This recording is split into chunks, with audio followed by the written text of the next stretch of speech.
In June 2024, two robotics technicians sat in a control room aboard the Energy & Star, a natural gas survey vessel operating 90 kilometers off the northern coast of Israel. They were scanning the Mediterranean seafloor with sonar, looking for potential hazards to future drilling operations. The depth gauge read 1,800 meters, more than a mile straight down into absolute darkness. Then something appeared on their screens, an anomaly, a pile of something on the otherwise barren seabed. Most sonar contacts turned out to be trash, modern garbage dumped from passing ships, plastic bags, oil drums. Once, memorably, a porcelain toilet, seat included. The technicians had seen it all, but this contact looked different. The shapes were too uniform, too organized, too deliberate. They maneuvered their remotely operated vehicle closer, its lights cutting through water so deep that sunlight had never reached it. The cameras focused, and then they saw them. Hundreds of ancient storage jars, perfectly arranged in neat rows, still sitting exactly where they had been stacked 3,300 years ago. The ship that carried them had sunk in a single, catastrophic moment, dropping straight to the bottom where time itself seemed to stop. No waves had disturbed it, no currents had scattered it, no human hand had touched it. For more than 3 millennia, it had waited in the darkness, perfectly preserved, holding secrets that would fundamentally change our understanding of ancient navigation, and prove that sailors in the Bronze Age were far more sophisticated than anyone had imagined. This is the story of a merchant ship that should never have been where it was found, a cargo that reveals a world of international trade when civilizations were supposed to be primitive, and a discovery that proves ancient mariners could do something historians thought impossible: navigate across open ocean using nothing but the stars. The year was approximately 1300 BCE, the late Bronze Age. The Eastern Mediterranean was experiencing what archaeologists now call the most interconnected period in ancient history. A complex web of trade, diplomacy, and cultural exchange linked the great empires of the age. Egyptian pharaohs ruled the Nile, Hittite kings controlled Anatolia, Assyrian merchants dominated Mesopotamia, and between them all, along the Mediterranean coast, the Canaanite city-states thrived on international commerce. The Canaanites occupied the narrow coastal strip of what is now Lebanon, Israel, and Syria, not a unified nation but a collection of independent trading cities. Tyre, Sidon, Byblos, Berytus, each ruled by its own king, each competing for control of the lucrative trade routes that crisscrossed the ancient world. They were master seafarers, the people we would later call Phoenicians, the same culture just centuries earlier. They built ships from the legendary cedars of Lebanon, timber so prized that Egyptian pharaohs sent entire expeditions just to acquire it. Their vessels were robust enough for the open sea, yet graceful enough for speed, between 12 and 14 meters long, crewed by perhaps 4 to 6 sailors, powered by a single, square sail, and rowing benches. These merchant ships, called galwa by later Greeks for their rounded hulls, were the cargo trucks of the ancient world. They carried the raw materials and finished goods that kept Bronze Age civilization functioning. Copper ingots from Cyprus, tin from Anatolia or beyond, olive oil from Crete, wine from the Aegean Islands, glass beads from Syria, pottery from everywhere, and always, the ubiquitous Canaanite storage jars, amphorae designed for efficient stacking and transport of liquids and dry goods. The ship discovered in 2024 was one of these merchant vessels. We know this from its cargo. Hundreds of Canaanite jars, dating precisely to between 1400 and 1300 BCE, standard late Bronze Age commercial containers. Mass-produced along the Levantine coast, designed to hold oil, wine, or agricultural products, each jar carefully sealed, each jar representing someone's investment in long-distance trade. But here's what makes this discovery extraordinary. Here's what changes everything we thought we knew about Bronze Age navigation. The ship was found 90 kilometers from the nearest shore. In water 1,800 meters deep, far beyond sight of any land, far beyond the reach of any coastal navigation technique known to the ancient world. Before this discovery, every single Bronze Age shipwreck ever found had been located near shore. The famous Uluburun wreck off Turkey, the Cape Gelidonia wreck, the Point Iria wreck, all of them sank in sight of land, all of them discovered in relatively shallow coastal waters. And because that's where we found them, historians assumed that's where Bronze Age sailors stayed, hugging coastlines, island hopping across the Aegean, never venturing beyond sight of familiar landmarks. The conventional wisdom was clear. Ancient mariners lacked the technology for open ocean navigation. They didn't have magnetic compasses. Those wouldn't be invented for another 2,000 years. They didn't have sextants or chronometers or any of the precision instruments that later made long-distance navigation possible. So obviously, they stayed in sight of shore. Obviously, they relied on landmarks. Obviously, they were too primitive for anything else. This ship proves that conventional wisdom was completely wrong. At 90 kilometers from shore, sailing across the open Mediterranean, the crew couldn't see land. Not even the mountains of northern Israel, which rise to respectable heights. Not Cyprus, which lay somewhere ahead in the direction they were likely travelling. At that distance, every direction looks the same. Just endless horizon. Just water meeting sky in a perfect circle around you. Just the sun by day and the stars by night. And somehow, those ancient Canaanite sailors knew exactly where they were and where they were going. Let's understand what this really means. Let's grasp the sophistication required. You're aboard that merchant ship in 1300 BCE. You left port perhaps yesterday, perhaps the day before. The familiar coastline disappeared behind you hours ago. Now you're sailing across open water, making for Cyprus or perhaps one of the Greek islands. Your cargo of oil or wine sloshes in its sealed jars below deck. Your small crew handles the sail and watches the horizon. How do you know you're going the right way? By day, you have the sun. You know that the sun rises in the east and sets in the west. You know its path across the sky changes with the seasons. You know that at noon, in the northern hemisphere, it always lies to the south. These are observations any experienced sailor makes instinctively. On a clear day, the sun gives you general directions. But general directions aren't enough. You need precision. You need to maintain a specific course across dozens or hundreds of kilometers of featureless ocean. You need to know your latitude, how far north or south you are, and for that, you need something more sophisticated. You need celestial navigation.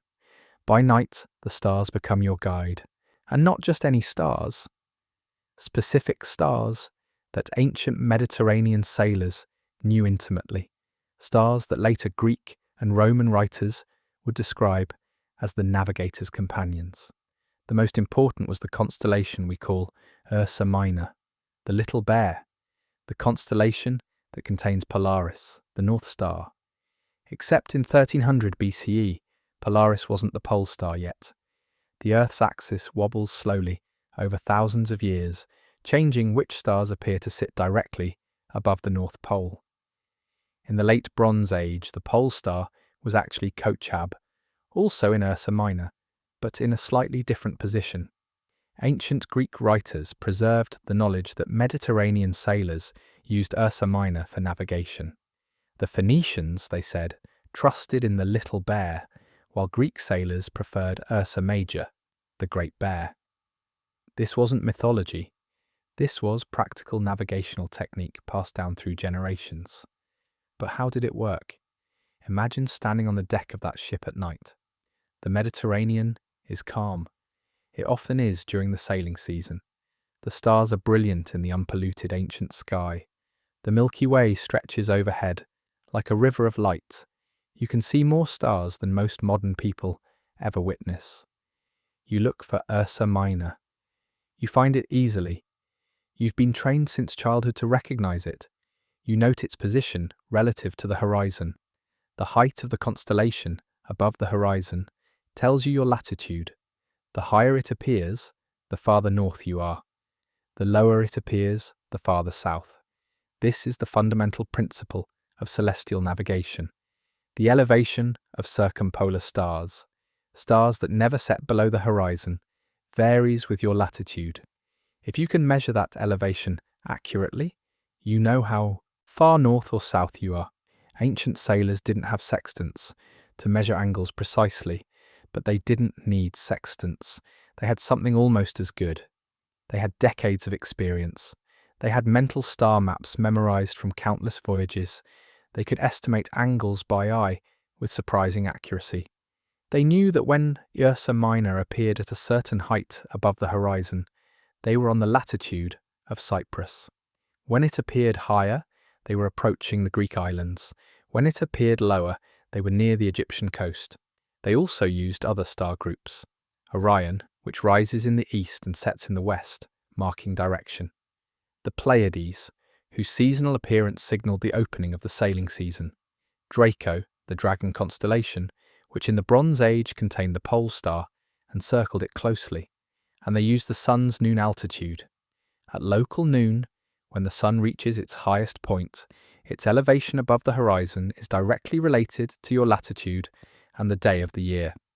Experienced sailors could estimate this without instruments. They knew that at the summer solstice, the noonday sun appeared higher, at the winter solstice lower. Combined with their knowledge of Ursa Minor's position, they could maintain remarkably accurate latitude.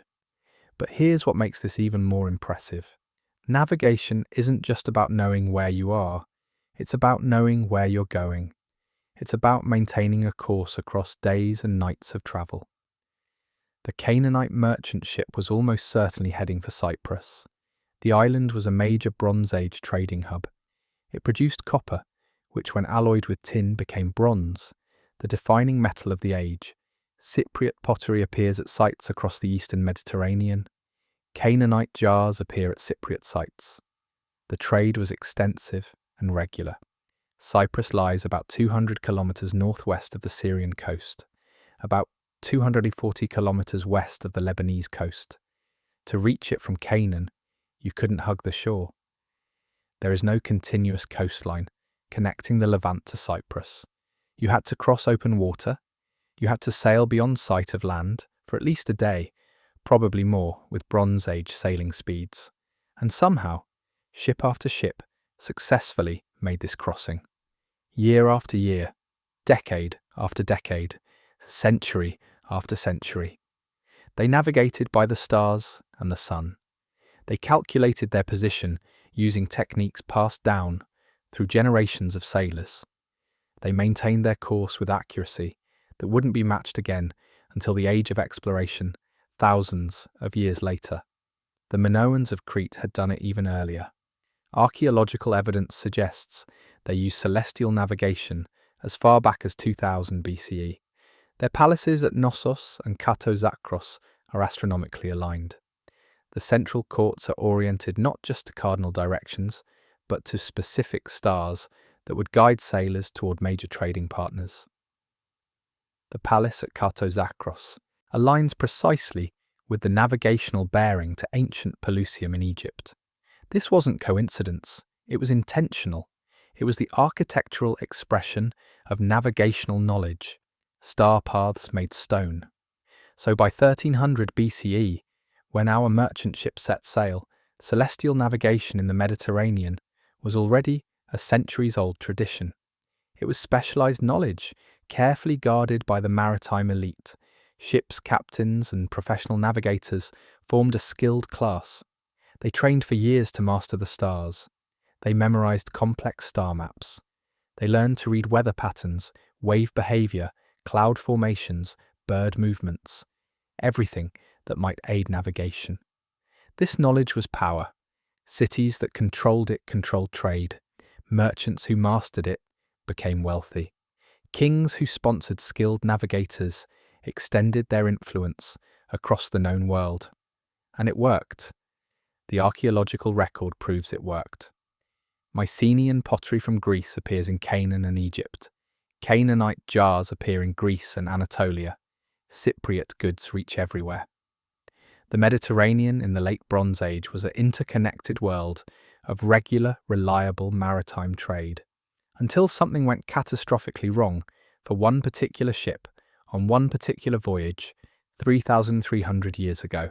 The ship was making the crossing, perhaps to Cyprus, perhaps beyond to the Aegean. Its cargo was loaded and sealed. Its crew was experienced. The weather was favourable enough to depart. Everything seemed routine. And then disaster struck. Jacob Sharvit, head of the Maritime Archaeology Unit at the Israel Antiquities Authority, examined the wreck site carefully through the remotely operated vehicle's cameras. What he saw told a story of sudden catastrophe. The cargo jars were still in their original positions, arranged in neat rows, stacked in organised layers. They hadn't scattered across the seafloor. They hadn't tumbled out of a capsized hull. They were sitting exactly where they'd been stowed in the ship's cargo hold. This meant the ship sank straight down. Rapidly. With no time for the cargo to shift or disperse, one moment sailing across the surface, the next moment plunging toward the bottom. What could cause such sudden sinking? 3 possibilities dominate the speculation. First, a violent storm. The Mediterranean, despite its reputation for calm sailing weather, can produce ferocious tempests. The Greek word for northeast storm winds, etesian, gives us our word ethos, but to ancient sailors it meant danger. These winds blow strongest in summer, the prime sailing season. They can whip up from calm to chaos in hours. Waves reach heights that overwhelm small vessels. Wind shears off sails, rain blinds the crew. A ship caught unprepared in the storm's full fury could swamp, founder, and sink before anyone could react. But if a storm sank the ship, we'd expect more evidence of violence, scattered cargo, disturbed sediment, perhaps the ship driven off. Course before sinking, the neat arrangement of the jars suggests something more sudden, more catastrophic. Second, piracy. The late Bronze Age Mediterranean had its share of sea raiders. Documents from the period mention ships attacked by pirates.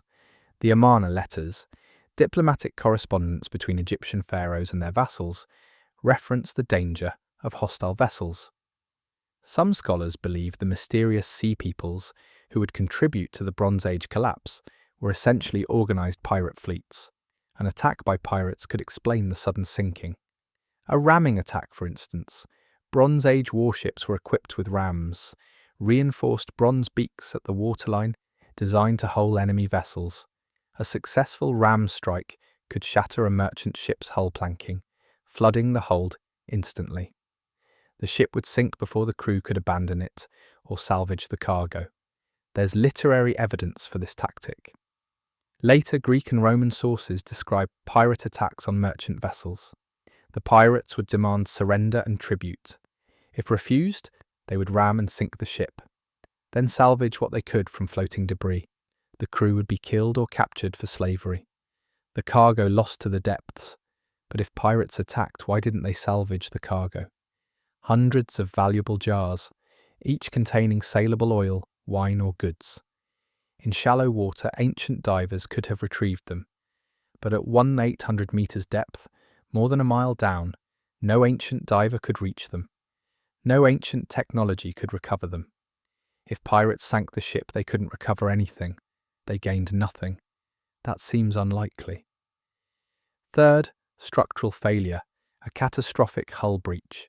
Perhaps the ship's planking separated at a critical seam. Perhaps the caulking failed. Perhaps there was a flaw in the construction. Perhaps the vessel was old, its timbers degraded. Perhaps the crew overloaded the hold, placing too much stress on the frame.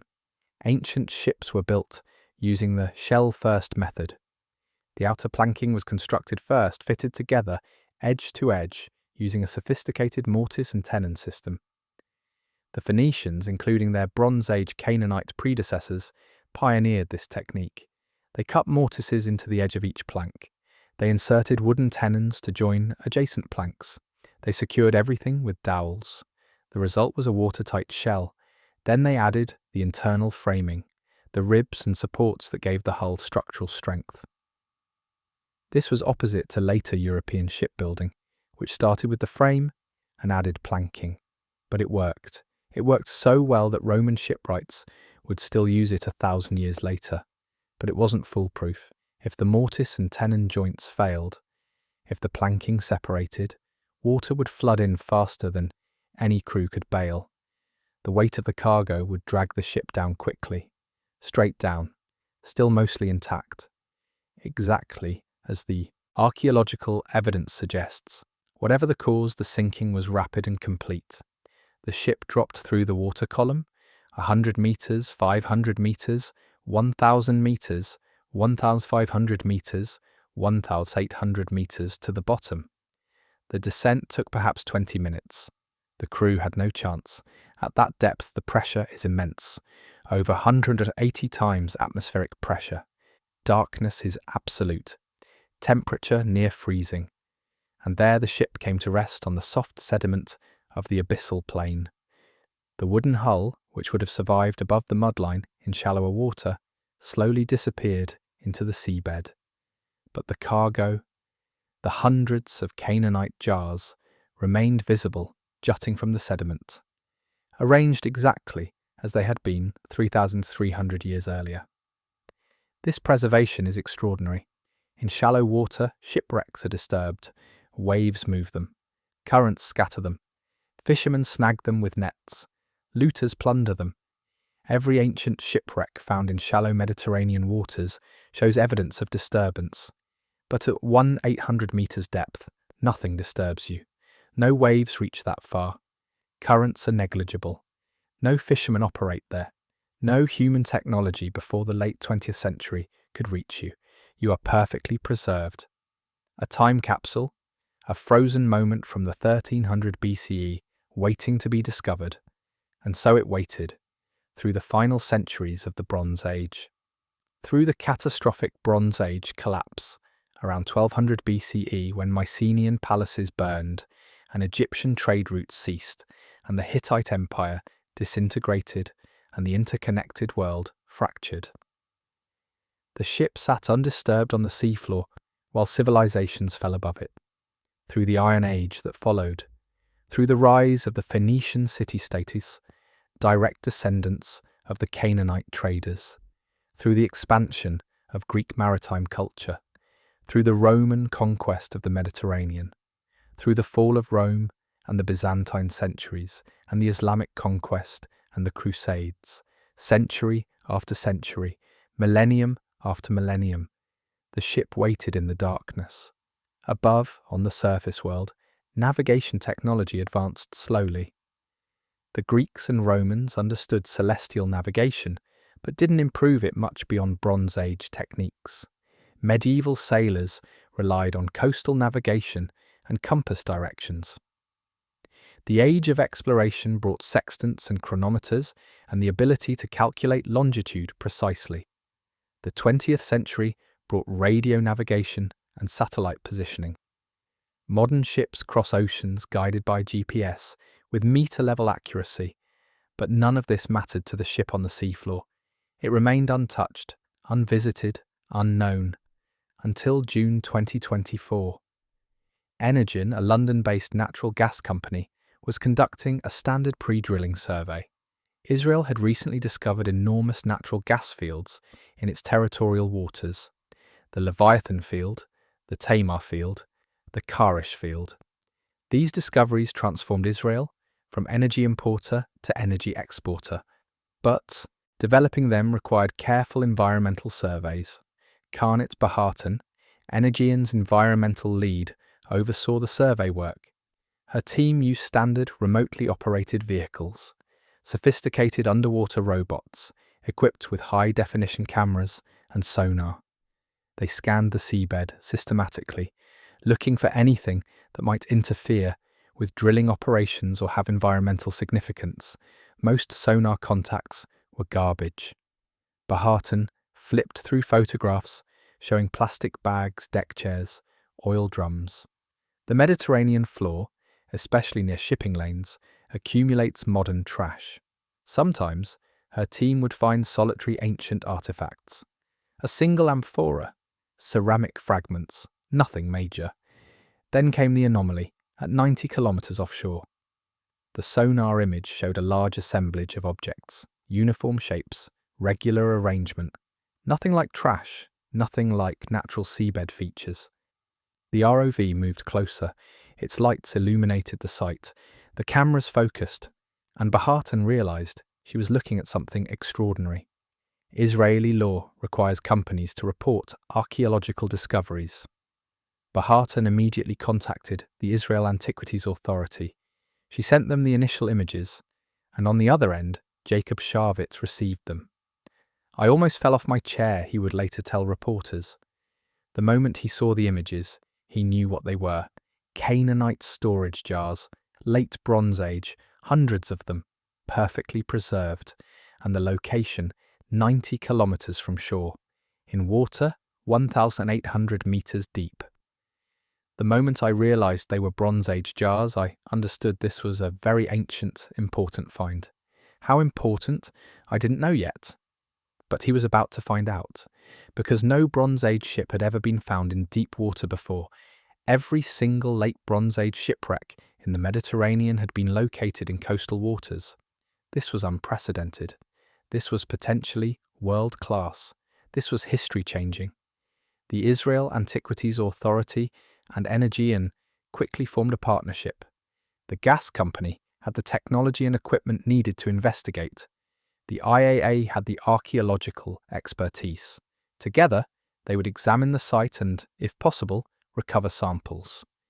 But operating at 1,800 meters depth is extraordinarily challenging. Standard archaeological techniques don't work. You can't dive to the site. The maximum depth for commercial diving with specialized gas mixtures and equipment is around 300 meters, and that's extremely dangerous. At 1,800 meters, the pressure would instantly crush any human diver, so everything had to be done robotically. The Energean star positioned precisely above the wreck site. The ROV deployed. Multiple cameras documented every angle.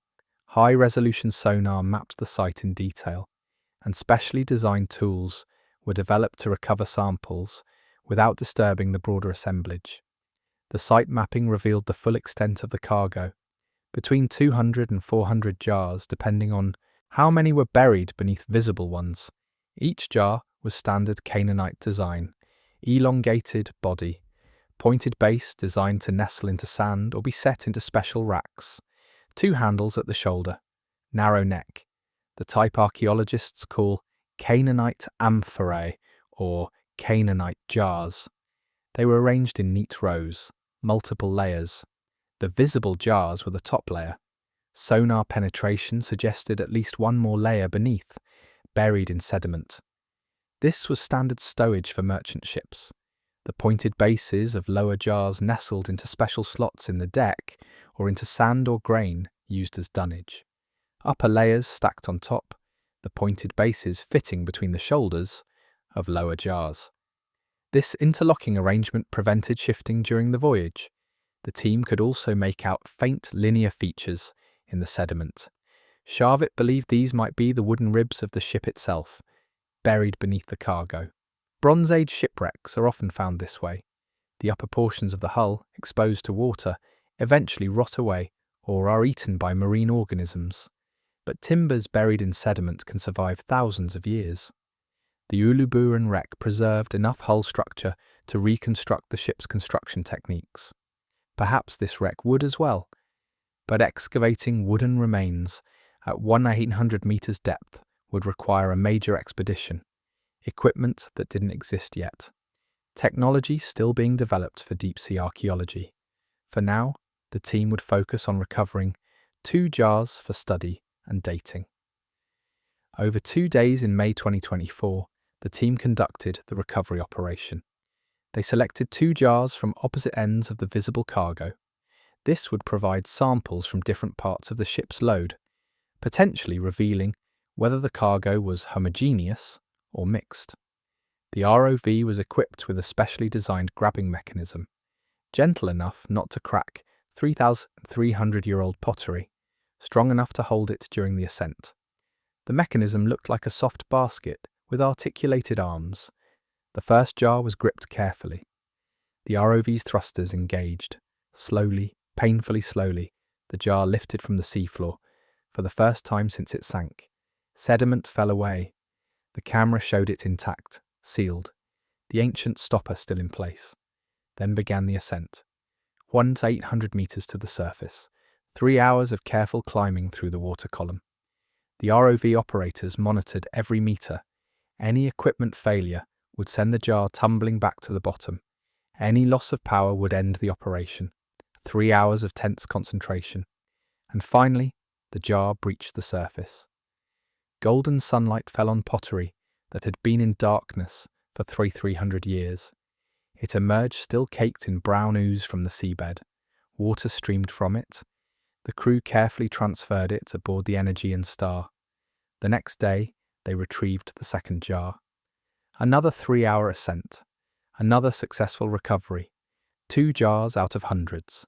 Samples representing a cargo that once supplied some ancient port city with oil or wine or agricultural products. Samples representing a ship that once crossed the open Mediterranean, guided only by the stars. On June 20th, 2024, the Israel Antiquities Authority announced the discovery to the world. Press releases went out, photographs were published. The story made international news. Oldest deep-sea shipwreck discovered.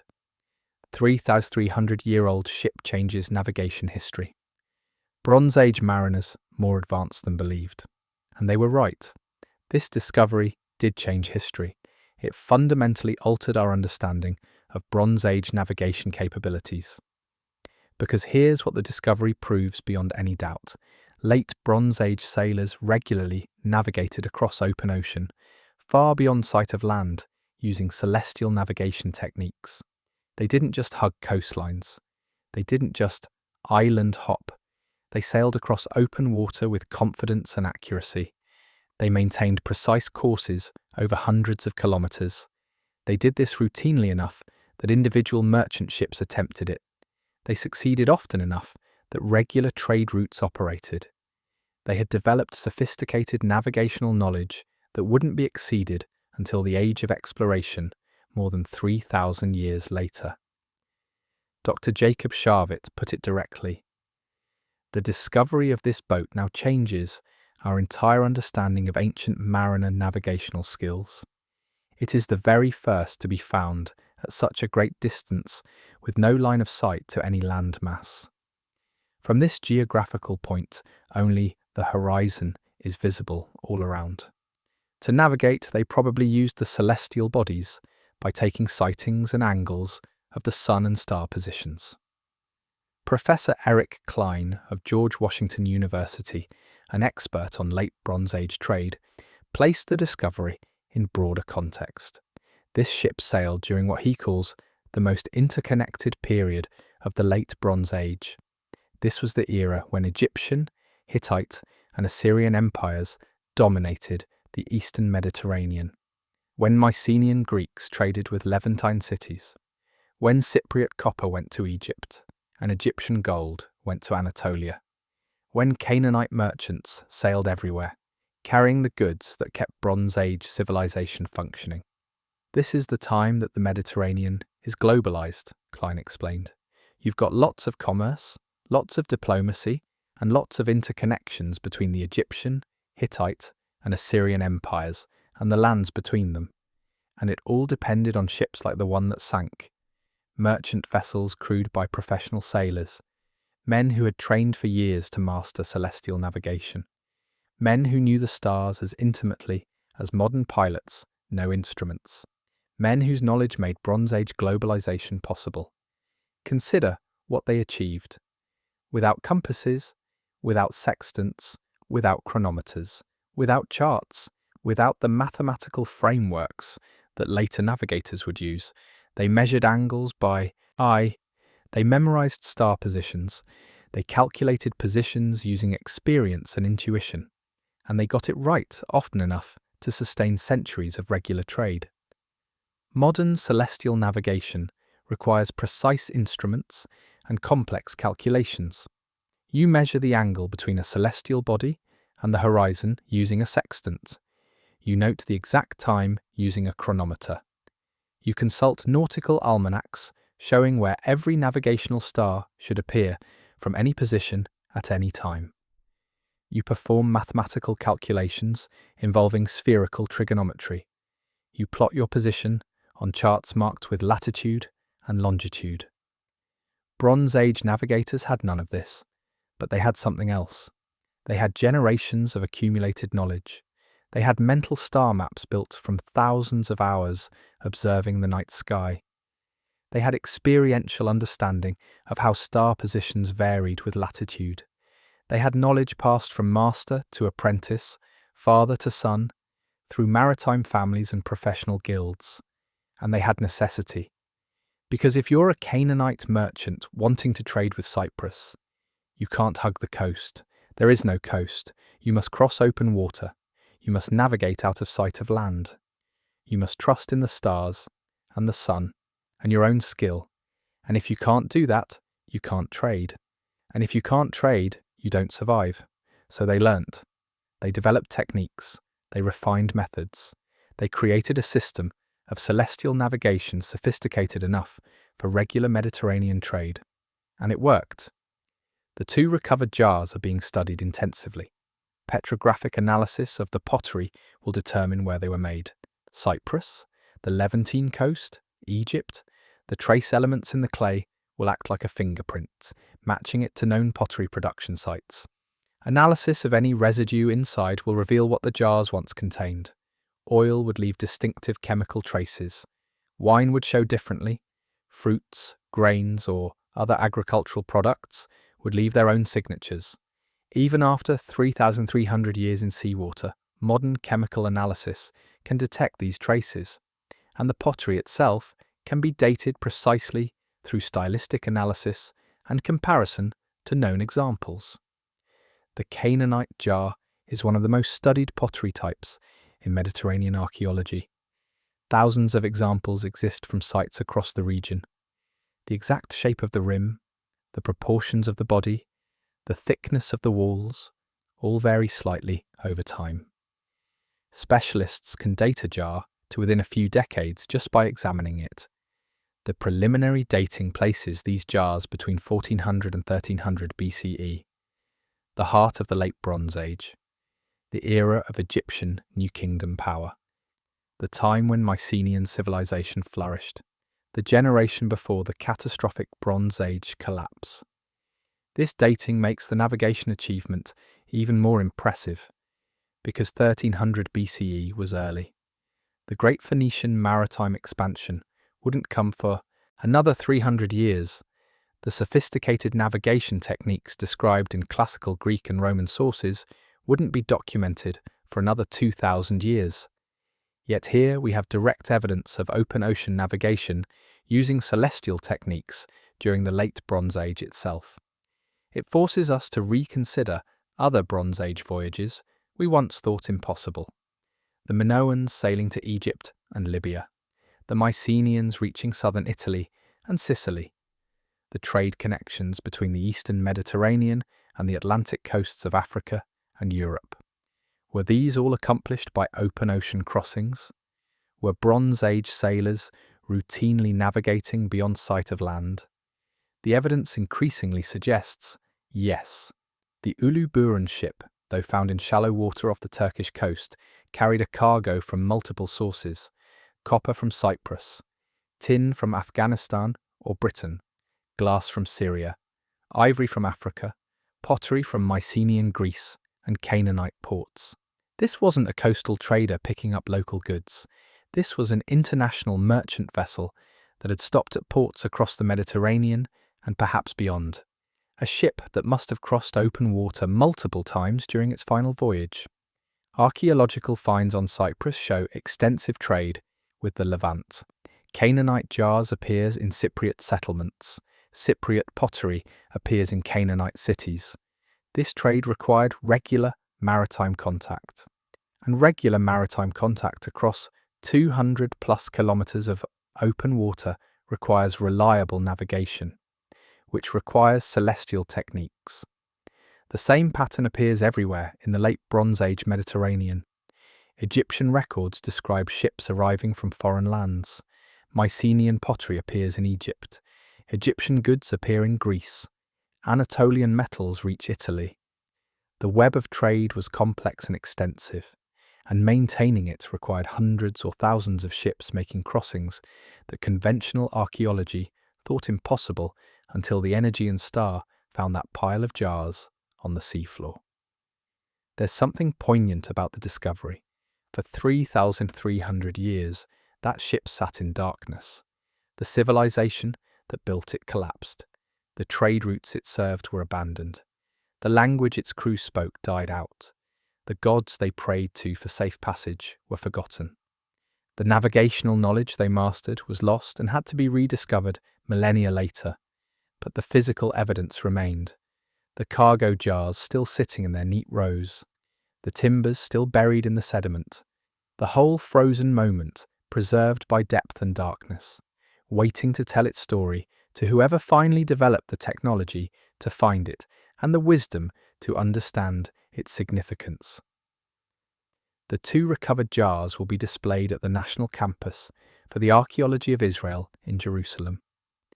Visitors will be able to see these vessels that once held oil or wine destined for some Bronze Age port. Vessels that sank with their ship when disaster struck far from shore. Vessels that prove the sophistication of ancient navigation, but the site itself remains on the seafloor. The hundreds of other jars still sit there. The buried timbers still lie beneath the sediment. The full archaeological investigation will require technology that doesn't quite exist yet. Deep-sea archaeology is advancing rapidly, but excavating a site at 1,800 meters depth remains extraordinarily challenging and expensive. Perhaps in a few years, a dedicated expedition will return. They'll map the site in complete detail. They'll excavate the buried timbers carefully, preserving them for analysis. They'll recover more cargo samples from different parts of the ship. They'll fully document this time capsule from the late Bronze Age, and perhaps they'll find personal artifacts, the crew's possessions, navigation instruments, if any existed, personal items that would tell us more about the people who sailed this ship, their origins, their lives, their final moments, because behind all the academic discussion of navigation techniques and trade networks and Bronze Age globalization, there were real people, 4 to 6 sailors, according to the size estimate. Young men probably, experienced seamen certainly, men who had mastered one of the most sophisticated skills of their age. They might have been from Tyre or Sidon or one of the other Canaanite ports. They might have been career sailors, spending months at sea every year. They might have had families waiting for their return. Wives, children, parents, people who watched for their ship to appear on the horizon. People who eventually realized the ship wasn't coming back. The crew knew celestial navigation. They could read the stars. They could calculate their position. They could maintain a course across open water. They were part of an elite cadre of professional navigators whose skills made Bronze Age civilization possible. And then something went wrong. A storm, a pirate attack, structural failure. Whatever it was happened so quickly they couldn't save themselves or their cargo. The ship went down, the men drowned. The cargo sank into darkness. For the families there was only uncertainty. Ships disappeared sometimes. Everyone knew the risks, but not knowing was agonizing. Had they been caught by pirates? Had they been driven off course and wrecked on some foreign shore? Had they drowned in a storm? The sea kept its secrets. For 3,300 years, the secret remained. But now we know at least part of the story.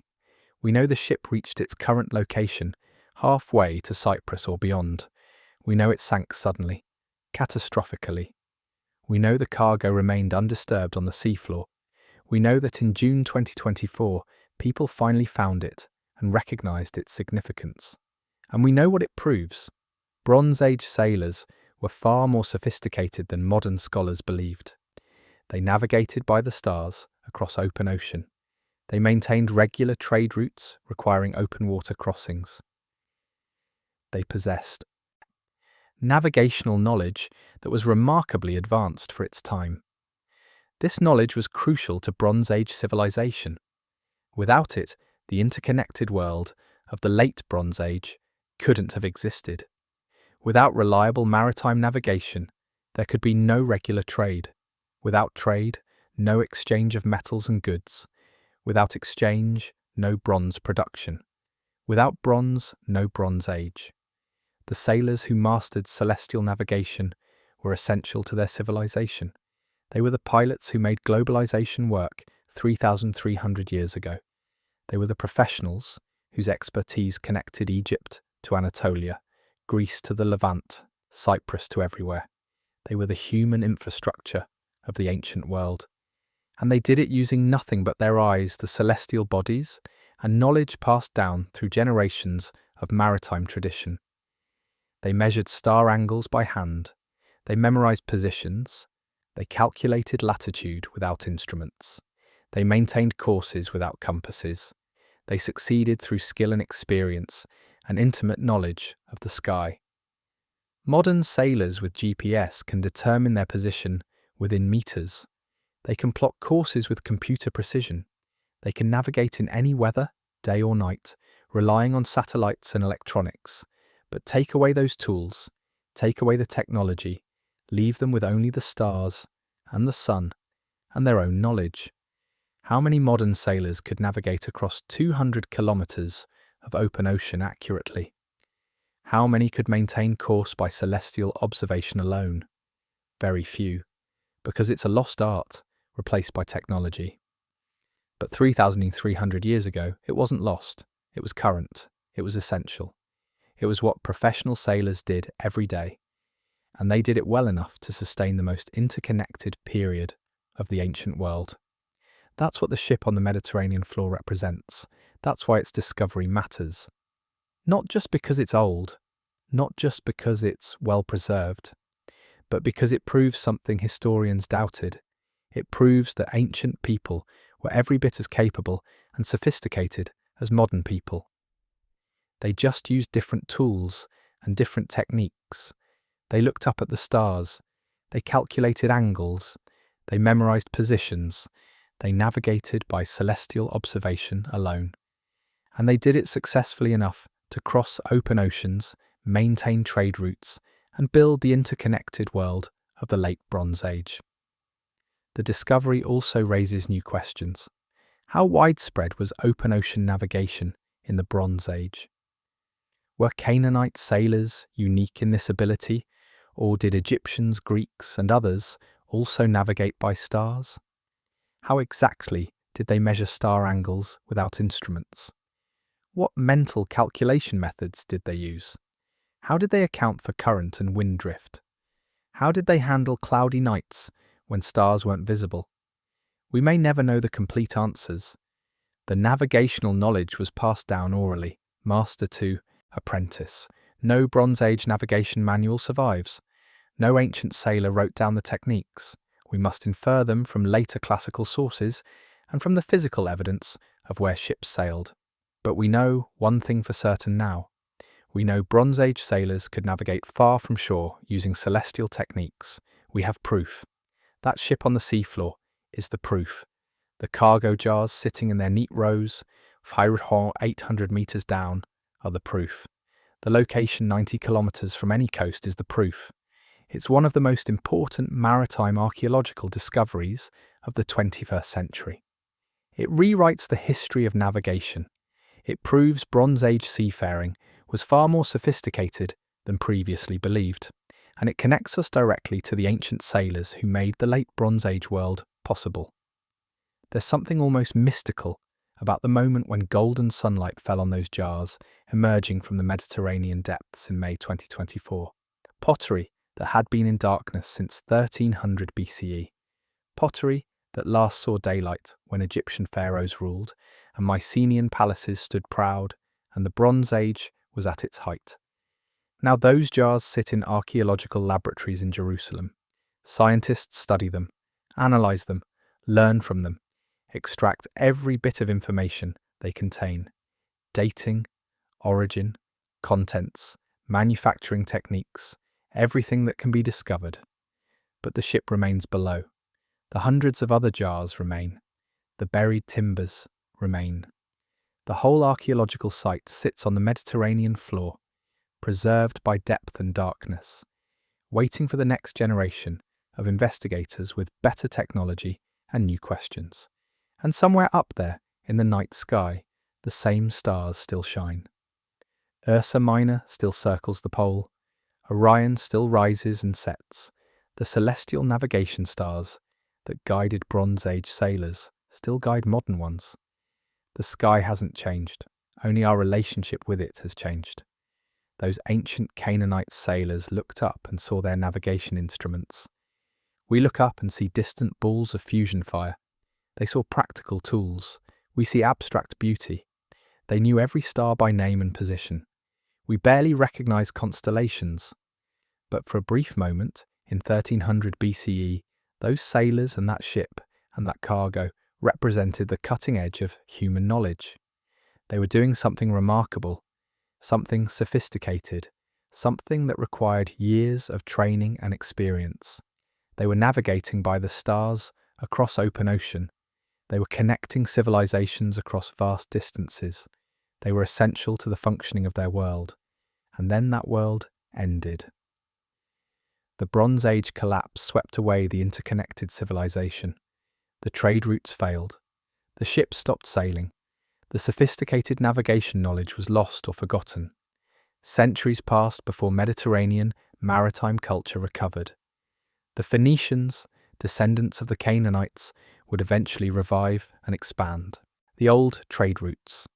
But for a time, the knowledge slept, except at the bottom of the sea, where one ship still carried its cargo in darkness, perfectly preserved, waiting to testify to the skills of its lost crew and the sophistication of their vanished world. Now, 3,300 years later, we've found it. We've recognized its significance. We've learned its lesson. Bronze Age sailors were masters of celestial navigation. They crossed open oceans routinely. They maintained trade networks across the Mediterranean. They did all this without instruments, without charts, without any of the tools we consider essential.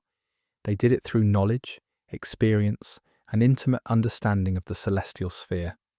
They did it well enough that merchants trusted them with valuable cargoes, well enough that cities relied on them for essential supplies, well enough that one ship attempting a routine crossing could be 90 kilometers from shore, halfway to its destination, navigating confidently by the stars, until disaster struck, until the ship sank, until the cargo and crew descended into darkness, until everything was lost, except the physical evidence, except the archaeological record, except the proof that would wait patiently for 3,300 years until someone finally developed the technology to find it and the wisdom to understand what it meant.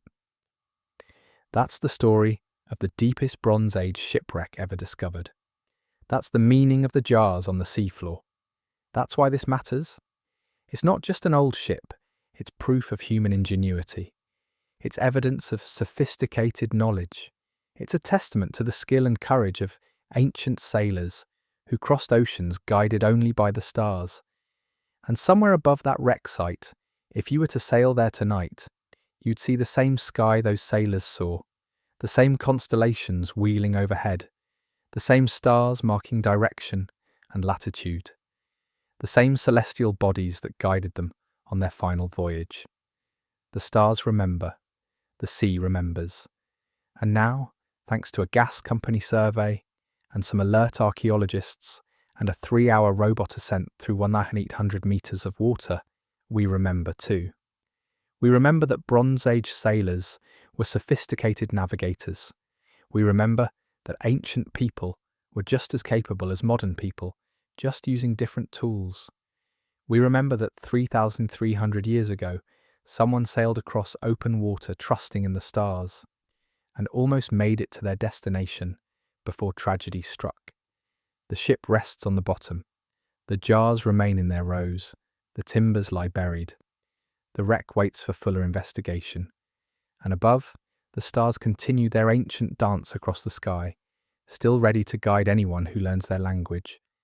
Just as they guided the sailors of the late Bronze Age across the open Mediterranean, navigating by celestial light, maintaining humanity's first global trade network, making civilization possible one voyage at a time, until one voyage ended in disaster, until one ship sank into darkness, until one crew drowned far from home, until one cargo of jars settled into the sediment to wait for 3,300 years, until golden sunlight finally touched them again.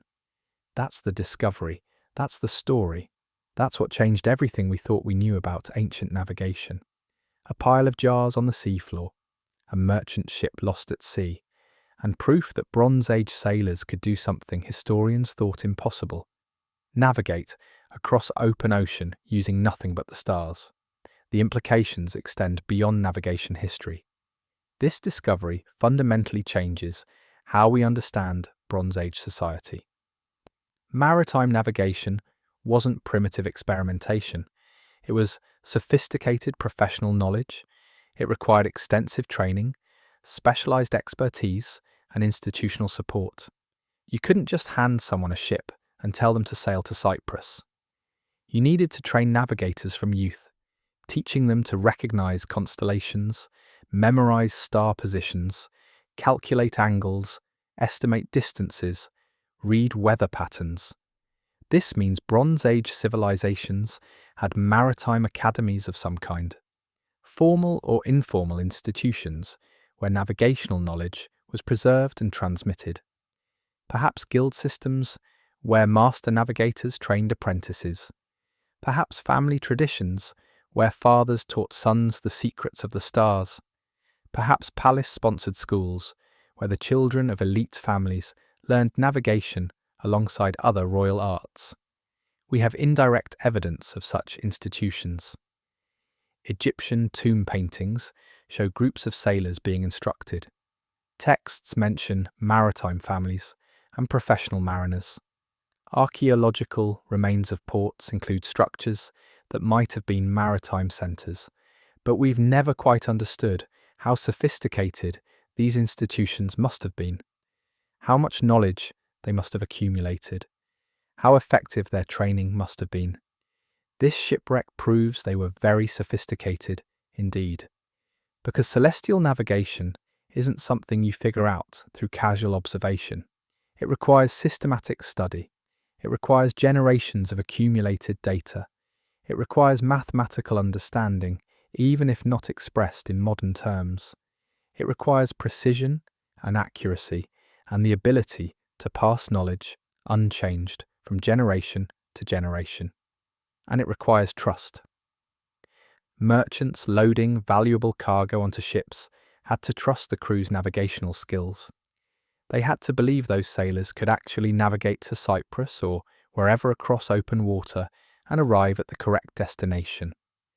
That trust implies proven track records. It implies navigation as a reliable professional service.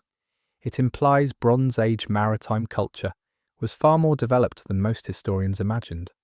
The economic implications are equally significant. If ships could navigate open water reliably, then long-distance maritime trade was much more efficient than previously believed. You didn't have to follow coasts, adding hundreds of extra kilometres to every voyage. You could take direct routes across open water, cutting travel time dramatically. A voyage from Tyre to Cyprus might take 3 days across open water versus a week or more. Following the coastline north to Anatolia, then west to the island. Faster travel meant more voyages per season. More voyages meant more trade volume. More trade meant greater economic integration. The Bronze Age Mediterranean wasn't just connected, it was tightly integrated. Regular, reliable maritime connections moved goods rapidly across vast distances. This explains the archaeological evidence of widespread trade. It explains how Mycenaean pottery appears everywhere, how Cypriot copper reached all corners of the Mediterranean, how Egyptian goods travelled far beyond Egypt. The maritime infrastructure made it all possible, and that infrastructure depended entirely on skilled navigators. They were the key enabling technology. Without them, Bronze Age globalization couldn't exist. With them, civilization flourished. The discovery of this shipwreck 90 kilometers from shore is proof that Bronze Age civilization had that key technology firmly in hand. It also suggests we should reconsider other ancient seafaring achievements. The Polynesians colonized the Pacific Islands through open ocean navigation. We know this happened. We have archaeological proof, but scholars have debated exactly when and how these navigational skills developed. Perhaps they were even older than we thought. Perhaps celestial navigation was discovered independently by multiple cultures. Perhaps it's a natural progression for any seafaring society. You start with coastal sailing. You gradually venture farther offshore. You develop techniques to navigate without landmarks. You master celestial observation. The Bronze Age Mediterranean achievement suggests this progression might be universal. Any civilization that depends on maritime trade will eventually develop open ocean navigation. The techniques might vary. The Polynesians used different star references than the Phoenicians. The Indians used different methods than the Greeks. But the fundamental principle, using celestial bodies to determine position, emerges independently because it's the only solution to the problem of navigating without landmarks. This raises fascinating questions about prehistoric maritime contact. If Bronze Age Mediterranean sailors could cross 200 kilometers of open water to reach Cyprus, what about longer voyages? The Atlantic coast of Africa is perhaps 1,000 kilometers from the Mediterranean. Could they have reached it? Ancient sources mention trade with tin islands that might be Britain. That would require crossing the Bay of Biscay, thousands of kilometers, multiple days out of sight of land. Before this discovery, most scholars would have said impossible. Bronze Age ships couldn't make such voyages, but now we know Bronze Age ships could navigate open water successfully. So maybe those ancient sources weren't entirely mythical. Maybe some Bronze Age mariners did venture into the Atlantic. Maybe the trade connections between Mediterranean Bronze Age cultures and Atlantic Bronze Age cultures were maritime as well as overland. Maybe we've underestimated ancient seafaring capabilities across the board. The only way to answer these questions is through more archaeological discoveries, and the deep seafloor might hold many more such discoveries. The Mediterranean is dotted with ancient shipwrecks. Most are in shallow water, where they've been found, disturbed and looted. But what lies in deep water beyond the reach of ancient salvagers and modern sport divers? This wreck sat undiscovered for 3,300 years because no one could reach it. But there must be others. Ships that sank in deep water during storms. Ships that foundered far from shore. Ships that went down taking their cargoes and their secrets into the abyss. All of them potentially preserved as perfectly as this one by the combination of depth, darkness, and cold. Deep-sea archaeology is still in its infancy. The technology to search and excavate at great depths has only recently become available. ROVs sophisticated enough for archaeological work, sonar systems detailed enough to detect ancient artifacts, recovery systems gentle enough not to destroy fragile objects. All of this is new. All of this is improving rapidly. We're entering a golden age of deep-sea archaeological discovery. And it's not just the Mediterranean. Every ocean has ancient shipwrecks in its depths. Viking ships in the North Atlantic, Chinese junks in the Pacific, Arab dhows in the Indian Ocean, Spanish galleons off the Americas. The global seafloor is a museum of maritime history, most of it still undiscovered. Every wreck is a time capsule. Every cargo tells a story. Every ship represents people whose stories deserve to be told. The 3,300-year-old Canaanite merchant ship is just the beginning. It's the first late Bronze Age wreck found in deep water. It won't be the last. Already surveys near the site have detected other anomalies, other potential wrecks, other ships that might have sailed and sunk during the Bronze Age or later periods. Each discovery will add to our understanding. Each wreck will answer old questions and raise new ones. Perhaps we'll find a ship with its navigational instruments intact. Bronze Age sailors might have used simple angle measuring devices, sticks calibrated to measure star heights, notched boards to track positions, knotted cords to calculate distances. We don't know because none have been found, but they might have existed. If a ship went down quickly with everything aboard, such instruments might survive in the archaeological record. Perhaps we'll find written records, manifests listing cargo, navigation logs tracking positions, letters from merchants to their contacts. The late Bronze Age had writing systems, cuneiform, tablets, hieroglyphic inscriptions, linear B documents. Ships carried written materials. If conditions are right, such materials might survive, sealed in pottery, preserved by sediment, readable after thousands of years underwater. Perhaps we'll find personal items that tell us more about the sailors themselves. Clothing, jewellery, religious items, personal seals, the things people carried with them on long voyages, the objects that made ships feel like temporary homes, the artefacts that humanize ancient seafaring and connect us emotionally to the people who risked everything on the open sea. Every potential discovery adds urgency to the development of deep-sea archaeological techniques. We need better survey technology to find more wrecks, better excavation methods to recover them carefully, better preservation techniques to protect artifacts after recovery, better analysis tools to extract maximum information from every find. The technology exists or is being developed. What's needed is funding, attention, and institutional support. The discovery of this Bronze Age shipwreck has generated exactly that attention. It's made headlines worldwide. It's captured public imagination. It's demonstrated the value of deep-sea archaeology. It's proven that incredible discoveries await in the depths. Now the challenge is sustaining that attention, maintaining funding, supporting the research, ensuring the next generation of underwater archaeologists has the resources to continue the work. Because there's so much more to discover, so many more stories to tell, so many more ancient sailors whose achievements deserve recognition, so many more shipwrecks waiting in the darkness, preserving moments from human history, ready to teach us things we didn't know and correct things we got wrong. The Canaanite merchant ship has already taught us that Bronze Age navigation was sophisticated beyond previous understanding. What will the next discovery teach us? What will we learn from the next perfectly preserved cargo?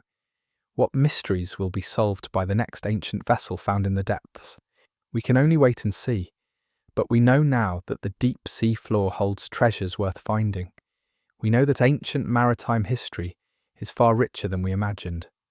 We know that people 3,300 years ago could accomplish things we thought impossible. And we know that every time we shine light into those dark depths, we discover something that changes our understanding of human history. That's the lasting significance of those two jars lifted from about 800 metres down in May 2024. They proved something important. They changed a historical narrative. They honoured the memory of sailors who died doing something remarkable. They connected us across millennia to a shared human experience, the experience of looking up at the stars and using them to find our way across the unknown vastness of the sea. And somewhere in the night sky above, the same stars still shine. The same constellations wheel overhead. The same celestial navigation markers wait for anyone who learns to read them. The universe hasn't changed, only our relationship with it has changed. But for those ancient sailors, the stars were everything. They were guidance, they were hope, they were the bridge between the known and the unknown. They were the tools that made civilization possible. And thanks to one ship that sank 3,300 years ago, we now understand that truth better than ever before.